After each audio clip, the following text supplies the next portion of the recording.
video ini saya buat untuk menyelesaikan tugas akhir atau ujian akhir semester mikroekonomi. Oke, sebelum itu saya ingin memperkenalkan diri. Perkenalkan, nama saya Eda Sri Rizal, NIM 0102 128 1924 dari jurusan Ekonomi Pembangunan Fakultas Ekonomi Universitas Sriwijaya, Kampus Indralaya. Jadi, yaitu yang pertama Bapak Dr. Muklis SEMSI, yang kedua Ibu Dr. Haja Rosmiati Khadijah Saleh SEMSI, dan yang ketiga Ibu Madalena SEMSI. Saya akan menjelaskan tentang prediction with one variable input. Oke, sebelum saya menyampaikan materi saya akan menjelaskan tentang teori produksi. Jadi produksi itu sendiri diartikan sebagai kegiatan dalam menghasilkan barang dan jasa atau nilai guna untuk kebermanfaatan masyarakat atau orang lain. Jadi menurut Bung Hatta, produksi merupakan suatu pekerjaan dalam menghasilkan guna, membesarkan guna yang ada, dan membagikan guna itu ke dalam masyarakat atau kepada orang lain. Jadi bisa kita artikan bahwa guna itu merupakan barang dan jasa. Kemudian dari teori produksi ada lagi yang namanya faktor produksi atau input, kemudian hasil produksi atau jumlah produksi yang diartikan output. Jadi input sendiri memiliki dua bagian lagi. Yang pertama ada variabel, kemudian ada konstan. Bisa kita jelaskan bahwa di sini saya akan menjelaskan prediction with one variable input. Jadi variabel itu dapat diartikan berubah-ubah, kemudian yang konstan tidak berubah. Jadi variabel yang termasuk dalam variabel itu yang pertama ada kapital atau modal, kemudian ada labor atau tenaga kerja. Kemudian yang masuk dalam konstan yaitu ada resource atau kekayaan alam, kemudian ada teknologi atau mesin. Pertama kita lihat fungsi dari produksi itu sendiri. Secara matematis, fungsi dari produksi yang dijelaskan dengan Q sama dengan fungsi dari K, L, R, dan T, yang merupakan quantity sama dengan fungsi dari capital, labor, research, and technology. Yang berarti capital di sini merupakan modal, kemudian labor merupakan tenaga kerja, dan T atau teknologi merupakan teknologi. Oke, kita masuki ke dalam materi saya, prediction with one variable input. Jadi di sini dijelaskan bahwa dalam memproduksi barang ada produksi yang faktor produksinya atau inputnya dapat berubah-ubah, dan ada juga yang dapat konstan. Seperti yang akan saya jelaskan, yaitu dengan produksi yang berubah-ubah. Jadi produksi yang berubah-ubah di sini bisa kita artikan tenaga kerja ataupun kemudian modal itu merupakan produksi yang berubah-ubah. Tapi di sini saya akan menjelaskan tentang satu produksi saja yang akan berubah. Seperti tabel berikut. Bisa kita lihat bahwa di sini jumlah tenaga kerja atau labor yang berubah-ubah. Dengan penambahan labor yang secara statis akan mempengaruhi produksi yang dihasilkan. Bisa kita lihat dari kapital jumlah modalnya tetap atau konstan senilai 10, kemudian jumlah tenaga kerjanya selalu ditambah, ke atas selalu ditambah.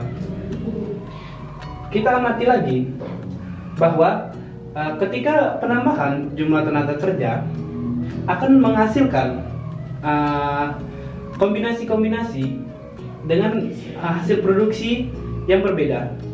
Seperti jika tenaga kerja 1, kapital 10, output totalnya sama dengan 10, average produknya sama dengan 10, dan marginal produknya sama dengan 10. Jika jumlah tenaga kerja atau labornya sama dengan 2, maka produksi yang dihasilkan juga akan berbeda.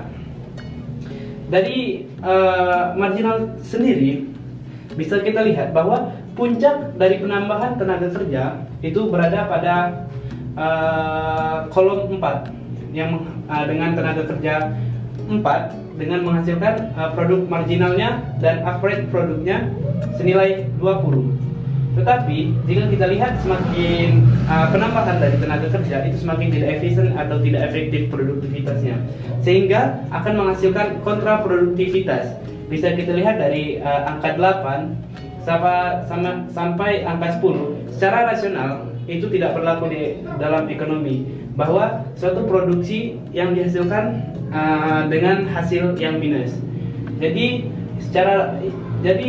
produksi secara rasional itu bisa kita lihat dari kolom 1 sampai dengan 8.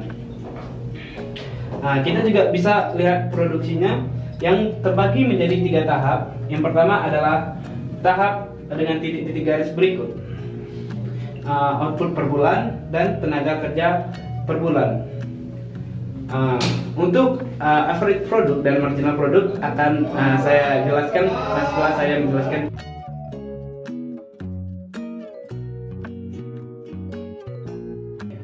Teman-teman, selanjutnya saya akan menjelaskan tentang tahap-tahap pada kurva prediction with one variable input level.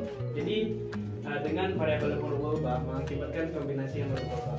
Di sini kita lihat jumlah tenaga kerja yang dikombinasikan atau yang bisa berubah dengan kapital yang tetap atau konstan.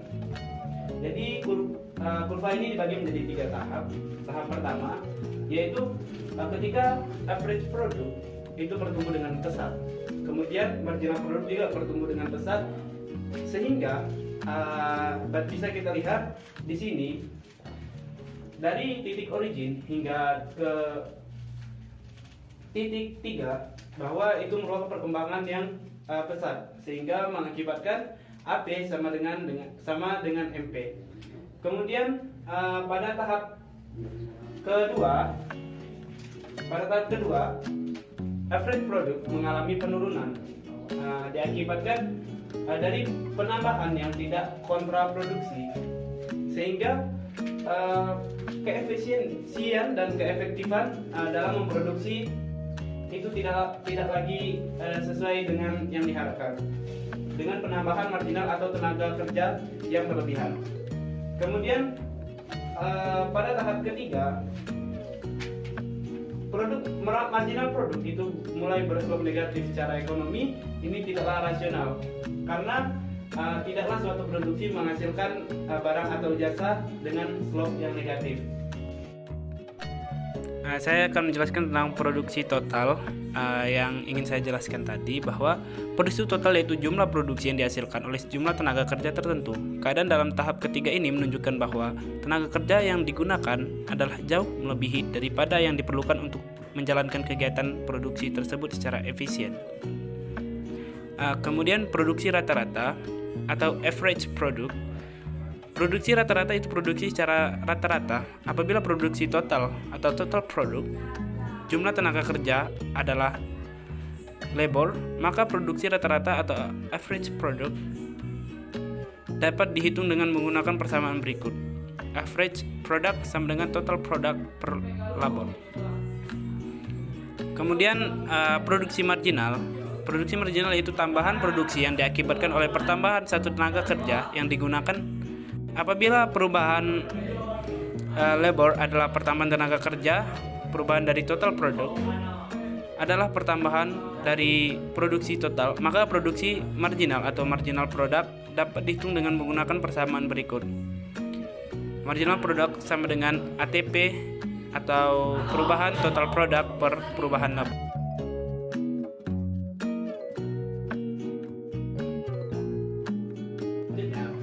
Saya akan menjelaskan tentang teori ekonomi atau teori prediksi yang dikemukakan oleh Dr. Ricardo dalam bukunya The Principle of Economics and Taxation, yaitu Law Diminishing of Return.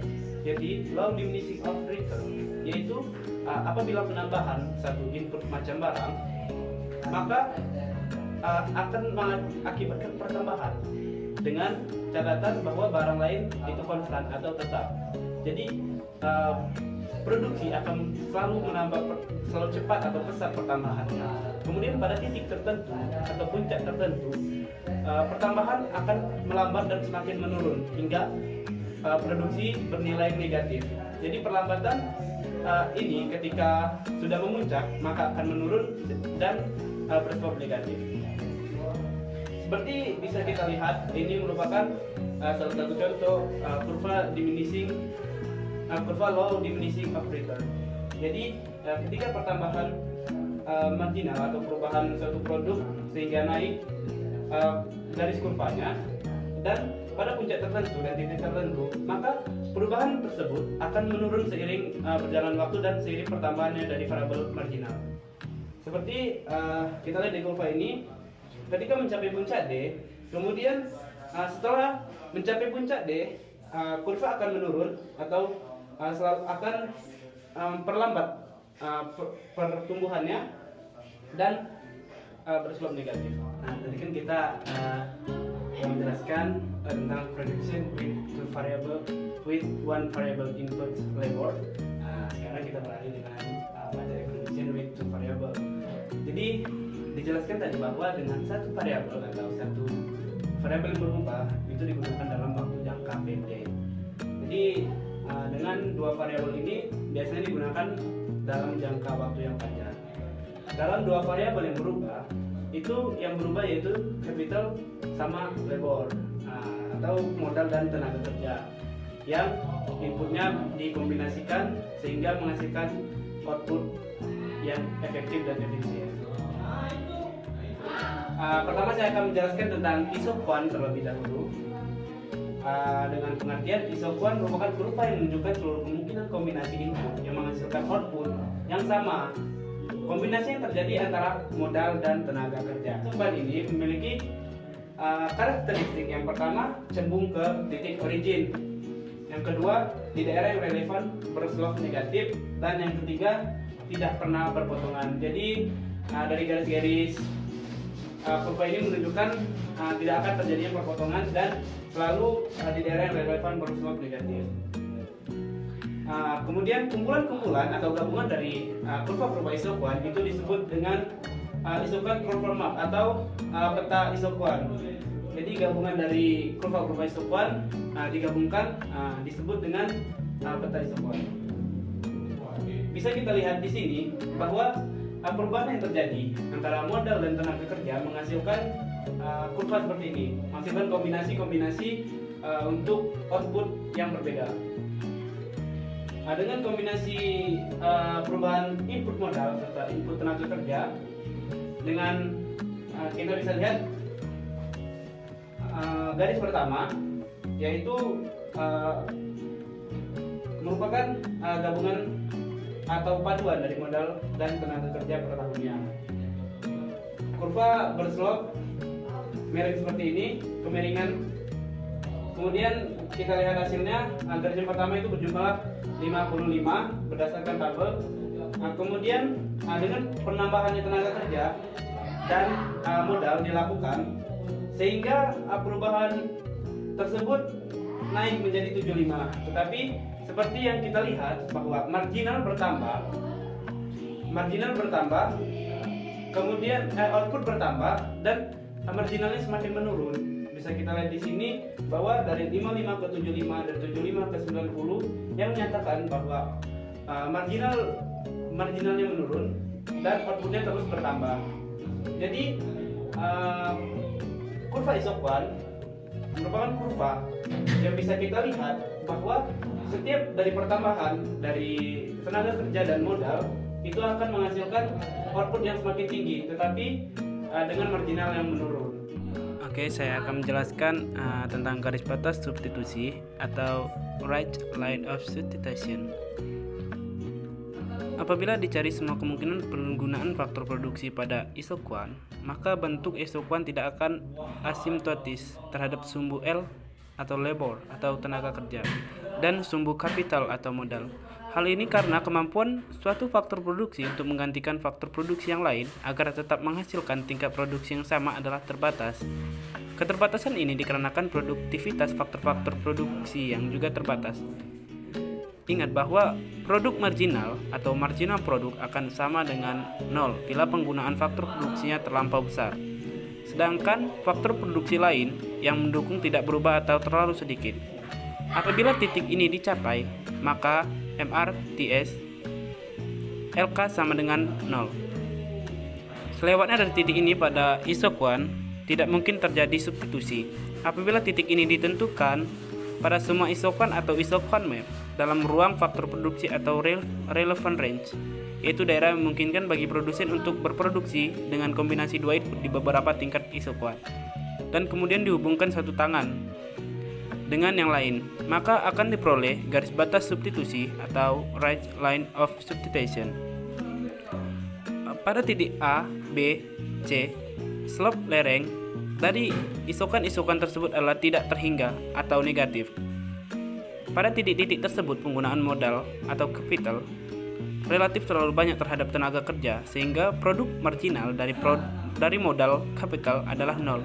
Karena slope isoquant sama dengan marginal product atau marginal product capital, maka slope isoquant yang diperoleh adalah tidak terbatas.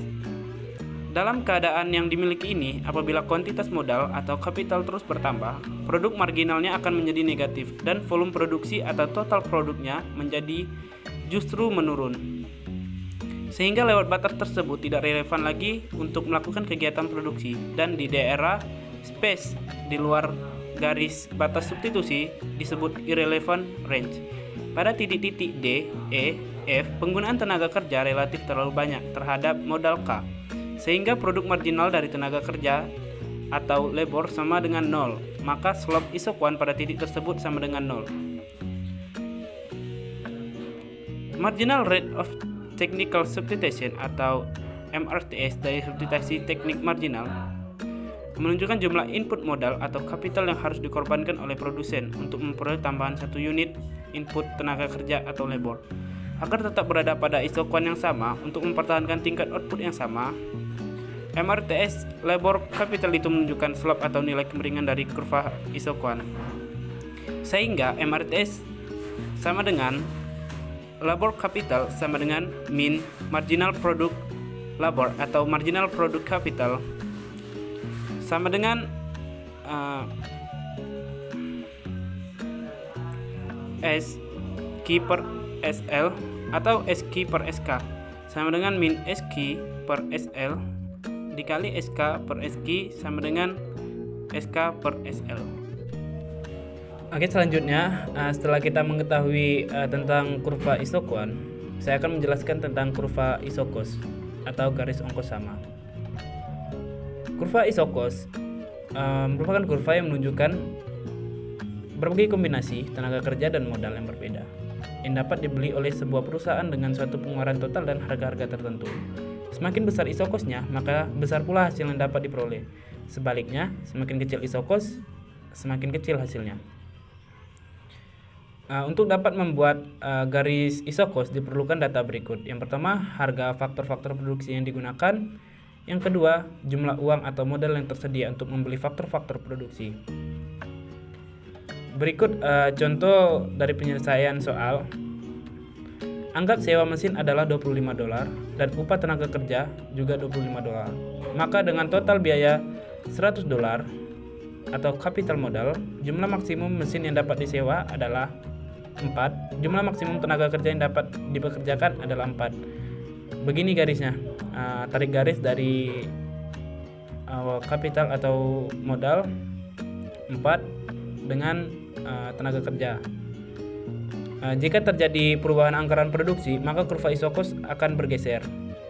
Seperti dicontohkan, sewa mesin adalah $25, tetap upah tenaga kerjanya juga tetap seperti yang tadi $25 dengan total biaya yang berbeda. Yang pertama ada $100, yang kedua ada $125 dan yang ketiga adalah $150. Maka perubahannya dan garis isokosnya semakin ke kanan, yaitu sebuah perubahan dari garis isokos. Apabila terjadi perubahan pada harga salah satu faktor produksi, maka kurva isokos akan berotasi, seperti pada contoh, yaitu biaya yang dimiliki sebesar $100, upah sebesar $25 dan sewa mesin sebesar $25. Pengaruh terhadap garis isokos akibat kenaikan upah menjadi $50 dan sewa mesin tetap $25 pengaruh terhadap garis isokos akibat kenaikan sewa mesin menjadi $50 dan upah tetap $25. Jadi seperti ini garisnya, yaitu terjadi, maka kurva isokos akan berotasi seperti yang Anda lihat. Kemudian saya ingin menjelaskan tentang keseimbangan produsen atau produksi optimum. Apabila ia dapat memaksimumkan outputnya dengan pengeluaran total tertentu, dengan kata lain seseorang produsen akan seimbang apabila ia mencapai isokuan yang tertinggi dengan isokos tertentu. Ini akan terjadi apabila isokuan merupakan tangen dari isokos. Jadi pada titik keseimbangan bisa kita lihat kurva isokos atau biaya seperti garis berikut. Terakhir saya akan menjelaskan tentang skala hasil atau return to scale, yaitu yang menyatakan persentase jumlah output sebagai akibat adanya perubahan persentase dalam menggunakan semua jumlah input-input yang digunakan dalam produksi. Terdapat 3 jenis pengembalian terhadap skala produksi. Yang pertama, skala produksi yang meningkat atau increasing return to scale. Yang kedua, skala produksi yang menurun atau decreasing return to scale. Yang ketiga, skala produksi yang konstan atau constant return to scale. Yang akan saya jelaskan yang pertama adalah skala produksi yang meningkat atau increasing return to scale. Peningkatan skala produksi perusahaan yang mengakibatkan biaya rata-rata perusahaan meningkat. Ini terjadi jika peningkatan proporsional dalam semua masukan di bawah kontrol dari hasil perusahaan dalam peningkatan lebih besar dari peningkatan proporsional dalam produksi. 2. Skala produksi yang menurun atau decreasing return to scale. Peningkatan skala produksi perusahaan mengakibatkan biaya rata-rata perusahaan menurun. Ini terjadi jika peningkatan proporsional dalam semua masukan di bawah kontrol dari hasil pesudahan dalam kurang dari peningkatan proporsional. Ketiga, skala produksi yang konstan atau constant return to scale. Peningkatan skala produksi perusahaan tidak berdampak biaya rata-rata perusahaan. Ini terjadi jika peningkatan proporsional dalam semua masukan di bawah kontrol dari hasil perusahaan dalam peningkatan proporsional sama dalam produksi. Sekian materi yang dapat saya sampaikan dari ketiga materi. Yang pertama ada production with one variable inputs, labor. Yang kedua ada production with two variable inputs, dan yang ketiga ada return to scale atau skala hasil. Saya ucapkan pula kepada dosen pengampu, semoga materi yang saya sampaikan dapat memenuhi kualifikasi ujian akhir semester teori ekonomi mikro, dan materi yang saya sampaikan juga semoga bisa dapat dipahami oleh teman-teman sekalian. Oke, wassalamualaikum